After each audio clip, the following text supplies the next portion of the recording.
ప్రభునందు మాకు అత్యంత ప్రియులైన దేవుని ప్రజలందరికీ ఉదయకాల సమయంలో యేసుక్రీస్తు వారి శ్రేష్టమైన పూజ్యముదగిన నామం పేరిట శుభాలు ప్రకటిస్తున్నాను. మీరంతా క్షేమంగా ఉన్నారా? భద్రంగా ఉన్నారు కదా? ప్రతిరోజు మీకోసం ప్రత్యేక ప్రార్థనలు జరుగుతున్నాయి. క్రైస్ట్ వర్షిప్ సెంటర్ అనేది దేవుని చేత ఏర్పాటు చేయబడిన సంఘం. ఒక దర్శనము ద్వారా, ఒక పిలుపు ద్వారా అనేక మందికి దేవుని యొక్క వాక్య పరిచర్య చేయడానికి, మీ అందరి కోసం ప్రార్థన చేయడానికి ఏర్పాటు చేయబడిన పరిచర్య. దేవుడు మా మీద పెట్టిన బాధ్యతను నమ్మకంగా నెరవేరుస్తూ దేవుని వాక్యాన్ని ఉన్నట్టుగా మీకు అందించడం ద్వారా ప్రభు కొరకు మీరు తీసుకునే నిర్ణయాల మీద మీ ఆశీర్వాదాలు ఆధారపడి ఉన్నాయి. ప్రతిరోజు దేవుని వాక్యాన్ని మనం ధ్యానం చేస్తున్నాము. ప్రాముఖ్యంగా బైబిల్ గ్రంథంలో ఉన్న వాగ్దానాలు జ్ఞాపకం చేసుకుంటున్నాం. బైబిల్లో ఎన్నో ఆజ్ఞలు ఉన్నాయి, సూచనలు ఉన్నాయి, వాగ్దానాలు ఉన్నాయి, ప్రవచనాలు ఉన్నాయి. అయితే ప్రతి ఉదయాన్నే ఒక వాగ్దానాన్ని మనం వినడం ద్వారా ఆ రోజంతట్లో కావలసిన శక్తిని, బలాన్ని మనం పొందుకుని ప్రభువుని స్తుతించగలుగుతున్నాం. ఈరోజు వాగ్దానం కోసం కనిపెడుతున్నారు కదా? పరిశుద్ధ గ్రంథం తెరిచి కీర్తనల గ్రంథం 22వ కీర్తన 29వ వచనాన్ని చదువుకుందాం. Psalm 22 and verse 29. భూమి మీద వర్ధిల్లుచున్న వారందరూ అన్నపానములు పుచ్చుకొనుచు నమస్కారము చేసెదరు. తమ ప్రాణము కాపాడుకొనలేక మంటిపాలగు వారందరూ ఆయన సన్నిధిని మోకరించెదరు. రెండు ప్రాముఖ్యమైన విషయాలు భక్తుడైన దావీదు ఇక్కడ ప్రస్తావిస్తున్నాడు. భూమి మీద వర్ధిల్లుచున్న వారందరూ అన్నపానములు పుచ్చుకొనుచు నమస్కారము చేస్తారని. ఇది చాలా ఆలోచించాల్సిన మాట. నమస్కారము అని ఉన్న చోట హిబ్రూలో షాఖా అనే మాట వాడబడింది. షాఖా అనగా వర్షిపింగ్ ది లార్డ్. దానికి మరొక పదం ఏంటంటే ప్రాస్ట్రేట్ అనే పదం వాడారు. అంటే సాగిలపడిపోవడం, దేవుని సన్నిధిలో సాగిలపడి ఆయన్ను పూజించడం. మన క్రైస్తవ సంఘాల్లో ఒక పాట తరచుగా పాడుతుంటాం, సాగిలపడి మ్రొక్కెదము అనే ఆ పాట. చాలా బాగుంటుంది కదా? అన్ని సంఘాల వారు ఆ పాట పాడుతూ ఉంటారు. దేవుని సన్నిధిలో సాగిలపడడం అంటే అర్థం ఏంటో తెలుసా? సంపూర్ణంగా తమను తాము సమర్పించుకోవడం, సర్వాంగములను దేవునికి సమర్పించుకోవడం, అది దాని అర్థం. బైబిల్లో ఎంతోమంది ప్రభు ఎదుట సాగిలిపడినట్టుగా మనం చూస్తాం. ఫర్ ఎగ్జాంపుల్, అబ్రహాము జీవితాన్ని పరిశీలన చేస్తే ఎన్నో సందర్భాల్లో అబ్రహాము దేవుని ఎదుట సాగిలిపడ్డాడు. అబ్రహాము ఏమన్నా సామాన్యుడా? లోకరీతిని మనం ఆలోచన చేస్తే, భౌతికమైన పరిస్థితులను ఆలోచన చేస్తే అబ్రహాము చాలా ధనవంతుడే. అతని ఇంటిలో పుట్టి అలవరచబడిన వారు 318 మంది పనివాళ్ళు ఉన్నారట. ఎవరింట్లోనైనా 300 మంది పనివాళ్ళు ఉన్నారంటే ఆ పరిస్థితి ఎలా ఉంటుందో మీరు ఊహించండి ఒకసారి. కాలు కింద పెట్టకుండా పరిచర్య చేసేవాళ్ళు అంతమంది ఉన్నారంటే ఇంకా వాళ్ళ యొక్క భోగము, వారి యొక్క ఉద్దేశాలు చాలా విచిత్రంగా ఉంటాయి. కానీ అబ్రహాములో ఉన్న తగ్గింపు, దీన మనసు ఏంటంటే దేవునికి సంబంధించిన విషయాల్లో దేవుడు అనే పదం వినగానే, సర్వశక్తుడు అనే మాట వినబడగానే సాగిలపడ్డం నేర్చుకున్నాడు. మన జీవితాల్లో అలాంటి అనుభవంలోనికి రావాలని దేవుడు కోరుతున్నాడు. దేవుడు ఆత్మ కనుక ఆయన ఆరాధించువారు ఆత్మతోనూ సత్యముతోనూ ఆరాధించాలని, వినమ్రతతో దేవుని సేవించాలని, దీనత్వంతో దేవుని మహింపరచాలనే దేవుడు ఆశిస్తున్నాడు. నీ ఆరాధన విధానం ఎలా ఉంది? దేవుని స్తుతించే విధానం ఎలా ఉంది? వారు వచ్చి నమస్కారం చేస్తారనగా సాగిలపడి దేవుని స్తుతిస్తారు. ఎందుకంటే భూమి మీద వర్ధిల్లుచున్న వారందరూ, అక్కడ వర్ధిల్లుట అనే పదం దగ్గర హిబ్రూలో డెషాన్ అనే పదం వాడారు. దాని అర్థం ఏంటంటే ఫ్యాట్ అని అర్థం, బీయింగ్ ఫ్యాట్.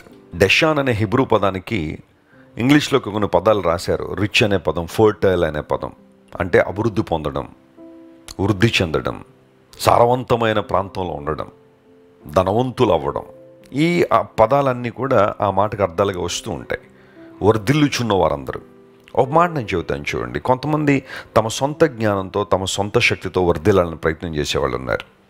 కానీ నిజమైన అభివృద్ధి, నిజమైన వర్ధిల్లుట అనేది దేవుని దగ్గర నుండి రావాలి. ఆయన దగ్గర నుండి వచ్చే అభివృద్ధి, ఆయన ఇచ్చే వర్ధిల్లే అనుభవాలు శాశ్వత కాలం ఉంటాయి. తర్వాత తరాలకు కూడా దీవెనకరంగా ఉంటాయి. ఎంతోమంది ఈ భూమి మీద ధనికులైన వారు ఆ భోగం అంతా కూడా వారు చనిపోయిన తర్వాత పోయినట్టుగా మనం చూస్తాం. లేదా ఆ వైభోగం అంతా కూడా వారితోనే గతించిపోయింది. ఆ తర్వాత తరాల వారందరూ కూడా భయంకరమైన పరిస్థితుల్లో నెట్టివేయబడి మనం చూస్తాం. కానీ నీతిమంతుల పిల్లలు విడవబడ్డం నేను చూడలేదన్నాడు. వారి పిల్లలు భిక్షమెత్తడం నేను చూడలేదన్నాడు. ఎందుకంటే దేవుని ఆశీర్వాదాలు కేవలం మన మీద మాత్రమే కాకుండా మన తరాల మీద కూడా వస్తున్నాయి. దేవుడు మన తరాలను కూడా ఆశీర్వదిస్తారు. ఈరోజు నీ భక్తి, నీ ఆరాధన, దేవుని పట్ల నీకున్న విశ్వాసం, అచంచలమైన విశ్వాసం, పరిపూర్ణమైన భక్తి, యథార్థమైన ఆరాధన నిన్ను నిలబెట్టడం మాత్రమే కాదు, నీ తర్వాత తరాల వారిని కూడా నిలబెడుతుంది. దేవుడు నిన్ను వర్ధిల్లింప చేస్తున్నాడు. ఆయన మందిరములో నాటబడి మనం వర్ధిల్లుచున్నామని బైబిల్లో రాయబడిన రీతిగా దేవుని సన్నిధిలో నువ్వు వర్ధిల్లాలని ప్రభు కోరుతున్నాడు. చాలామంది పెద్దలు పిల్లల్ని ఆశీర్వదిస్తుంటారు, నువ్వు వర్ధిల్లుదువుగా. కానీ అయితే నిజమైన వర్ధిల్లడం దేవుని సన్నిధిలోంచి జరగాలి. దేవుడు మనల్ని అట్టి విధానాల్లో దీవించినందుకు మనం ప్రభువును స్తుతించాలి. ఒకవేళ ఈరోజు నీ జీవితం ఇంకా గొర్రెకు బెత్తుడు తోకన్నట్టే ఉందా? ఎక్కడ వేసిన గొంగళి అక్కడే అన్నట్టుగా నీ జీవితంలో ప్రతి పరిస్థితి ఆగిపోయిందా? ఈరోజు దేవుడు నీతో మాట్లాడుతున్నాడు. ఈ భూమి మీద నువ్వు వర్ధిల్లాలని దేవుడు ఆశిస్తున్నాడు. ఎందుకంటే నువ్వు అన్నపానములు పుచ్చుకొని హృదయపూర్వకంగా దేవునికి నమస్కారం చేస్తావని, ఆయన ఆరాధిస్తావని, ఆయన ఘనపరుస్తావని, ఆయన మహింపరుస్తావని. ప్రియ దేవుని బిడ్డలారా, గమనించండి. దేవుని నుండి మేలులు అనుభవించడం ఒక ఎత్తు అయితే, ఆ అనుభవిస్తున్న మేలులకు కృతజ్ఞత తెలియజేసినప్పుడు దేవుడు మరిన్ని గొప్ప కార్యాలు మన జీవితంలో జరిగిస్తాడు. ఆశ్చర్యకార్యాలు జరిగించడానికి దేవుడు సామర్థ్యం కలిగిన వాడే. ఆయన ఎప్పుడు కూడా శక్తిహీనుడు కాదు, బలహీనుడు కాదు. ఆయన తన బిడ్డలను మర్చిపోయేంత పరిస్థితులు ఆయన లేడు. నిన్ను నన్ను జ్ఞాపకం చేసుకుని బలమైన కార్యాలు జరిగిస్తాడు. మంటిపాలగు వారు ఆయన సన్నిధికి వచ్చి మోకరిస్తారు. నిజంగా మనందరం మంటివారమే. మనలో ఏ ఒక్కరం కూడా బంగారంతో చేయబడిన వాళ్ళు ఏం కాదు కదా. మంటి నుండి తీయబడ్డం, మంటిలోకి వెళ్ళిపోతాం. అయితే మంటివారమని మనం గుర్తించి ఆయన మీద ఆధారపడినప్పుడు తన మహిమైశ్వర్యంతో దేవుడు మనల్ని నింపుతున్నాడు. ఆయన సన్నిధిలో మోకరించగలిగే ఆధిక్యత దేవుడు మనకిచ్చాడు. నేను మాట చెబుతాను, దేవుని సన్నిధిలో నువ్వు మోకరించగలిగితే ప్రపంచంలో ఎక్కడైనా నిలబడగలవు. ఎక్కడైనా ఎవ్వరి ముందైనా తల వంచకుండా నిలబడగలవు. ఎప్పుడో తెలుసా? నువ్వు దేవుని సన్నిధిలో మోకాళ్ళు వేసినప్పుడు. ఈ వాగ్దానం ఎంత చక్కగా ఉంది కదా. ప్రభువుని స్తుతిద్దాం. ఆయన మనల్ని వర్ధిల్లింపజేసే దేవుడు, అన్నపానములు దయచేసే దేవుడు. ఆయన సన్నిధిలో మోకరించినప్పుడు తగిన శక్తిని, బలాన్ని దేవుడు మనకిచ్చి తన మహిమైశ్వర్యంతో మనల్ని నింపుతాడు. కనుక ఈ వాగ్దానాన్ని ఈరోజు క్లెయిమ్ చేసి ప్రభువుని స్తుతించండి, ఆయన వైపు చూడండి. ఖచ్చితంగా మీ జీవితంలో అద్భుతాలు జరుగుతాయి. ప్రార్థన చేసుకుందాం. ప్రేమగల తండ్రి, గొప్ప దేవ, ఆశ్చర్యకరుడా, నీకు స్తోత్రాలు. ఇంతవరకు నువ్వు మాకు ఇచ్చిన ప్రతి వాగ్దానాన్ని బట్టి నీకు స్తోత్రాలు చెల్లిస్తున్నాం. భూమి మీద మేము వర్ధిల్లాలని, అన్నపానములు పుచ్చుకుని ప్రభువా హృదయపూర్వకంగా ఆరాధించే వారంగా ఉండాలని మీరు కోరుతున్నందుకు నీకు వందన స్తోత్రాలు చెల్లిస్తున్నాం. ఈ వాగ్దాన సందేశాన్ని మా ప్రియులు ఎక్కడెక్కడ నుంచి వింటున్నారో వారందరినీ మీరు ముట్టండి, బలపరచండి. మార్నింగ్ వాకింగ్ చేస్తూ నీ మాటలు వింటున్నారో వారిని కూడా మీరు తాకండి, ఆయన అద్భుతాలు చేయండి. ఎవరెవరైతే నీ వైపు చూస్తున్నారో వారి జీవితంలో ప్రతి చీకటిని తొలగించి వెలుగుతో వారిని నింపండి. వారి చుట్టూ అలముకున్న మబ్బులన్నీ తొలగించి నీ ప్రకాశతను వారి మీద ఉంచమని కోరుకుంటూ, అసాధారణ కార్యాలు చేయడంలో నేను మించిన వారు లేరు గనుక నీకు వందన స్తోత్రాలు చెల్లిస్తూ యేసుక్రీస్తు వారి అత్యంత శుభప్రదమైన నామం పేరట అడిగి వేడుకొనిచున్నాం తండ్రి. Amen, amen. God bless you dear friends. Have a wonderful day. Christ Worship Centre ఓ బలమైన సంఘ ఉజ్జీవం. కొన్ని సంవత్సరాల క్రితం కేవలం 2తో ప్రారంభించబడిన పరిచర్య నేడు ప్రపంచవ్యాప్తంగా లక్షలాది మందిని ప్రభావితం చేయుచున్నది. రాజమండ్రి, సికింద్రాబాద్, బెంగళూరు, చెన్నై, నెల్లూరు, దుబాయ్, బెహ్రైన్, కరీంనగర్, విశాఖపట్నం, గద్వాల్, కొవ్వూరు, మలకపల్లి, శ్రీలంక, భూటాన్, అడ్డతీగల, పాలమూరు, మచిలీపట్నం, ఇందిరానగర్లతో పాటు అనేక గ్రామాల్లో క్రైస్ట్ వర్షిప్ సెంటర్ ఆరాధనలు జరుగుచున్నవి.